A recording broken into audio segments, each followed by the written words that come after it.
Mechanical. B mechanical ಮುಗಿಸ್ಕೊಂಡ್ಬಿಟ್ಟು ನಾನು company search ಮಾಡ್ತಾ ಇದ್ದೆ. ಮೈನಿ ಕಂಪ್ನಿಯಲ್ಲಿ ವರ್ಕ್ ಮಾಡಿದೆ ನಾನು. ಗ್ರಾಜುಯೇಟ್ ಇಂಜಿನಿಯರ್ ಟ್ರೈನಿಂಗ್ ಅಂತ ಕರ್ಕೊಂಡ್ರು. ಅದಾದಮೇಲೆ 1 year ಆದಮೇಲೆ ಮುಗಿಸ್ಕೊಂಡು ಹೊರಗಡೆ ನಮ್ಮ ರೆಫರೆನ್ಸ್ನಿಂದ ಅಲ್ಲಿ ಶ್ರೇಷ್ಠ ಟೆಕ್ನಾಲಜೀಸ್ ಅಂತ ರೆಫರೆನ್ಸ್ ಕೊಟ್ಟರು. ಯಾರಾದರೂ ಇವ್ರ ಹತ್ರ ಬಂದು ಟ್ರೈನಿಂಗ್, ಪ್ಲೇಸ್ಮೆಂಟ್ ಅದೆಲ್ಲ ಸರ್ವಿಸಸ್ ಪ್ರೊವೈಡ್ ಮಾಡ್ತಾ ಇದ್ರು.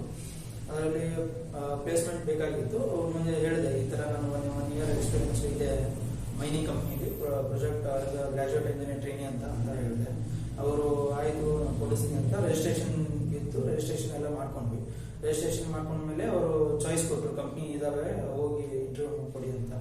ಅದೇ ಥರ ನಾವು ಅಲ್ಲಿ ಹೋಗಿ ಇಂಟರ್ವ್ಯೂ ಕೊಟ್ವಿ. ಲಿಮಿಟೆಡಲ್ಲಿ ಜಾಬ್ ಸಿಕ್ತು. ಅದೇ ಥರ ವರ್ಕ್ ಮಾಡ್ತಾ ಇದ್ದೀವಿ. So thank you.